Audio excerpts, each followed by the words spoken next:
아니, 여쭤보고 싶은 게 몇 가지가 있어요. 우선, 김기춘 전 비서실장을 가까이 본 사람이 많이 없잖아요. 응? 김기춘은 어떤 사람인가? 가까이서 본. 깔끔합니다. 깔끔해요? 깔끔합니다. 성대모사 하시는 것. 그런데 지금 안 나오네. 예. 그 양반이 검찰총장 하다가 이제 나와서 예. 한 1년 가까이 놀고 법무부 장관을 들어갔는데 예. 그분 집이 2층이에요. 예. 아침에 안방에서 넥타이 메고 가방 들고 나 다녀오리다. 그럼 안녕히 다녀오세요. 그럼 계단 딱 올라가지고 2층 방으로 올라갔습니다. 출근하는 거죠. 예. 그리고 2층에 못 오게 하고 사람들도.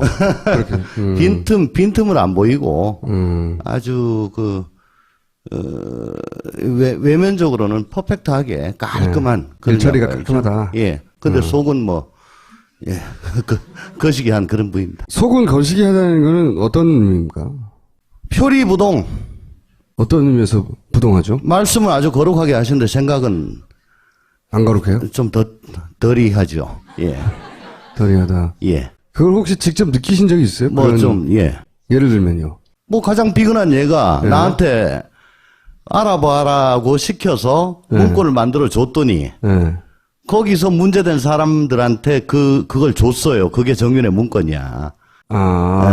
거기서 이제 간단히 3인방하고 십상시하고 다 적시를 다 했거든요. 간단하게 말하면 처음에 저 사람들이 문제니까 네가 좀 알아봐 해놓고 아니 그게 아니죠. 왜 이런 얘기가 나오냐. 예. 자기 잘린다고 예. 알아봐라. 예. 그때 얘들이 그러더라. 예. 라고 보고를 했더니 보고했더니 그걸 걔들한테 줘버렸어. 걔들한테 줘버린 이유는 권력의 힘의 균형이 그쪽에 있기 때문에 그랬던 거예요? 아니, 고기가 더 세니까 그런 거죠.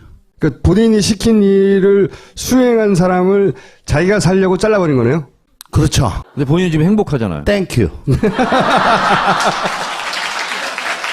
둘이 밥 먹을 기회겠어요. 진짜 큰일 날 뻔했어. 안 잘렸으면 어떡할 뻔했어. 지금 너무 행복해. 아니, 특검 왔다 갔다 그리고. 그렇겠지, 지금. 청문회 나가고. 청문회 나와서 모릅니다. 기억이 나지 않습니다. 그거 하고 계셨겠죠, 아마도. 근데 성격이 급해서 있는 대로 또 다 얘기 다 했을 거예요. 지금 와서 하는 얘기죠. 실제 그 문고리 3인방의 힘이 비서실장보다 셌다는 거네요? 그럼요. 어느 정도 차이가 났어요? 예를 들면? 김기춘 비서실장이 급한 보고거리가 있어가지고 대통령을 보려고 해도 예. 볼 수가 없어요. 비서실장도?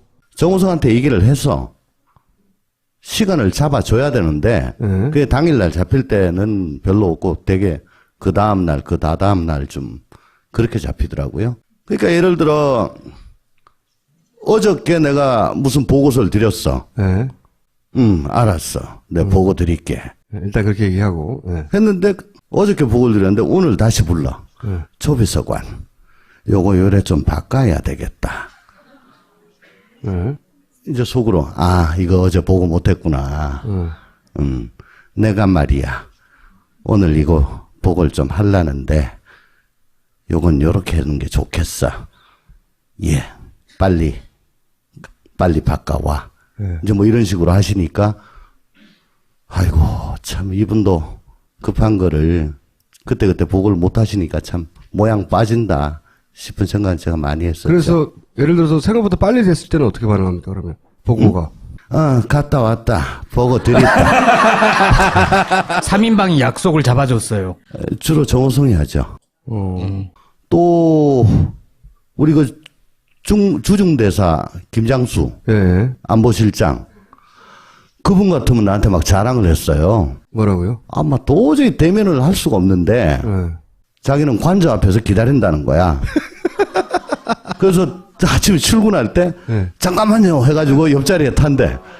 그래서 관저 가는 거 한 5분 정도 그때 이제 막 털어가지고 보고를 마치고 난 그런 식으로라도 한다라고 자랑을 했어요.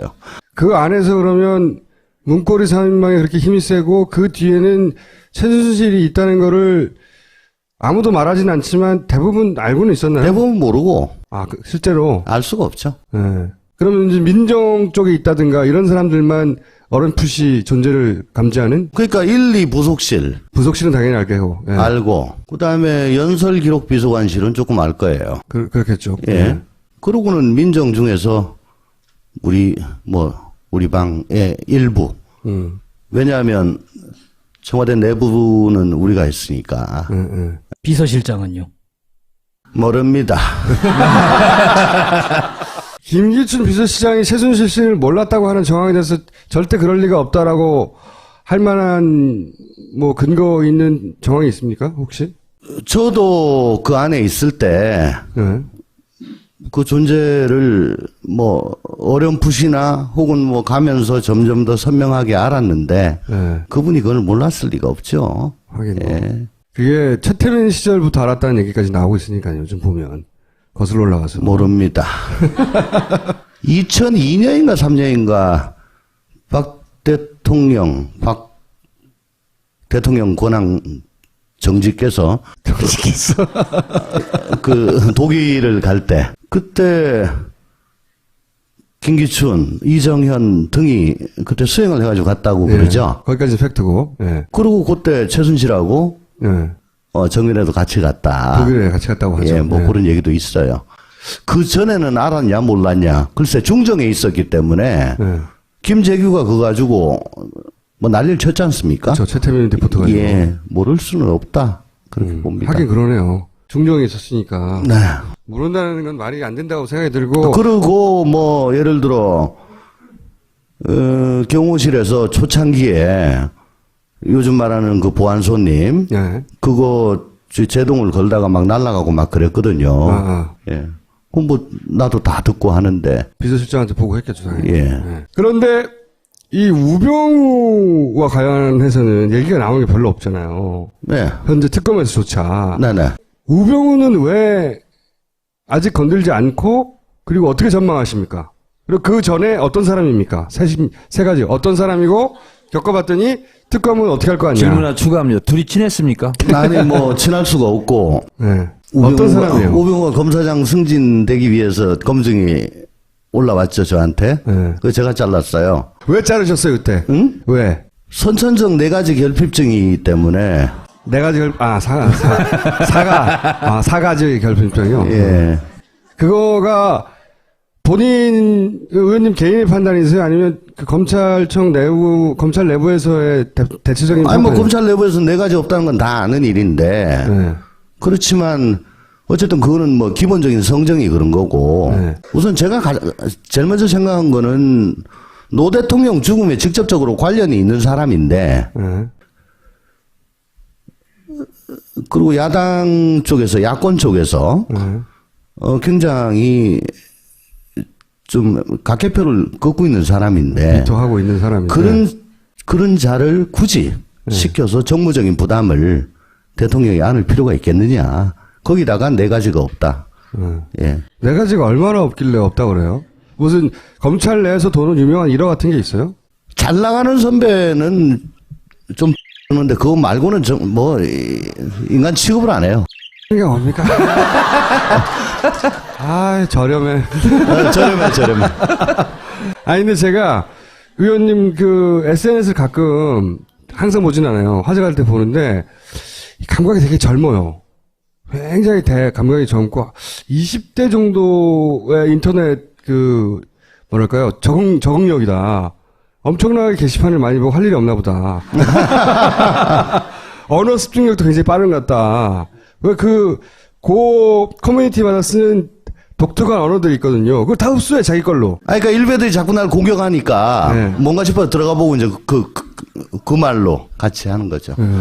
하여튼, 뭐랄까, 굉장히 저렴하다. 노래도 옛날 노래는 몰라. 예. 그 감각으로 볼 때 우병우 전 민정수석이 이건 정말 싸가지 없는 사례였어. 그렇게 기억하시는 게 있어요? 지금 우병우가 중수부에서 아마 윤석열 지금 수사팀장을 밑에 데리고 있었어요. 기수가 우병우는 19기, 윤석열은 23기. 나이는 학번은 윤석열이 79. 우병우가 84. 그러니까 완전히 뒤집어졌죠? 그러네요. 예. 근데 한 번도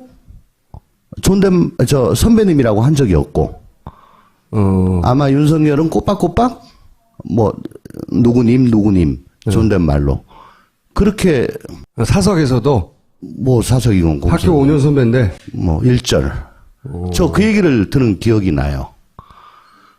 그러니까 학교가 보자 5년 선배가 5년 선배인데 고시는 4년 후배죠. 네. 물론 서결이 형이 뭐 시험 늦게 된 건 자랑은 아니야. 그렇지만 칼같이 고시 기수로 잘라가지고 예 그렇게 매사에 그렇다는 거죠. 예를 들면 그쵸. 누구한테 한 번도 아쉬운 소리를 해본 적이 없는 스타일. 저 사람에 대한 그 애정이나 공감하려고 하는 그런 노력이 없던 그런 사람으로 전 뭐. 그러면 우병우 수사는 어떻게 될 거라고 전망하십니까? 특검이 성공한 수사를 하려면 네. 지금 이재용 네. 그리고 김기춘, 우병우 네. 요 세 명은 필수적으로 입고를 시켜야 될 겁니다. 아니 김기춘까지는 의지도 있고 진행도 많이 돼서 거의 그럴 것 같은데 네네. 우병우는 뭐 수사를 한 건지 안 한 건지 말도 없고 뭘로 어떻게 잡아갈지 모르겠고 얼마나 진척되는지도 모르겠고 뭐 제가 아는 바에 의하면 네. 뭐 상당히 신경 쓰고 있는 걸로 알고 있어요. 신경 많이 쓰고 있다. 예. 근데 김기춘 비서실장 같은 경우에는 아마도 본인도 예상 못했을 이 블랙리스트로 몰아가서 잡았잖아요. 그럼 우병우 전 민정수석 같은 경우에는 별거 없었던 가족 관련된 횡령 이거 얼마 안 돼요.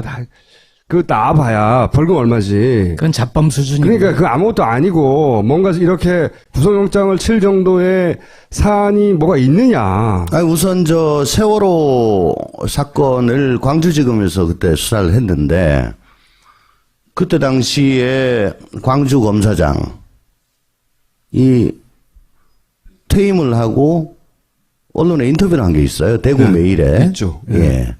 거기 보면 뭐 대충의 얘기가 나옵니다. 수사 방해를 했다. 네. 해경 압수수색 들어갈 때도 네, 방해했고. 어쨌거나 해경 책임을 묻는 건 못하겠어요. 1, 2, 3정 경정도 예. 구속수사 못하게 한다든가 뭐 이렇게. 그러니까 정부의 책임으로 연결될 수 있는 거를 방해했죠. 기본적으로.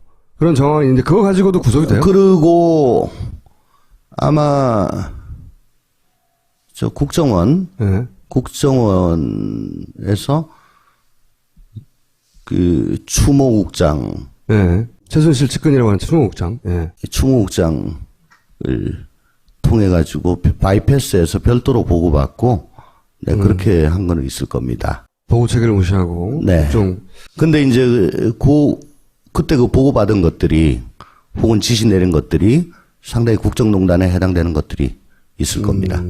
특별히 정보가 없으시군요. 아니, 안 그래도 그거 가지고 뭐 여러 군데서 물어보는데 네. 뭐 그건 특검이 윤석열 수사팀장하고는 개인적으로 잘 아세요? 잘 알죠. 어떤 사람입니까? 뭐 장군이죠, 그냥. 예. 장군 스타일. 뭐 저 주윤발 같은 그런 예. 장비에 가깝지 않습니까? 장비? 주윤발 그 성냥 하나 주윤발이라고 하면 이렇게 죽으면 할 수 없지만 나는 갈 거야 이런 거예요? 뭐 그런 기백 같은 게 있는 분이죠. 예.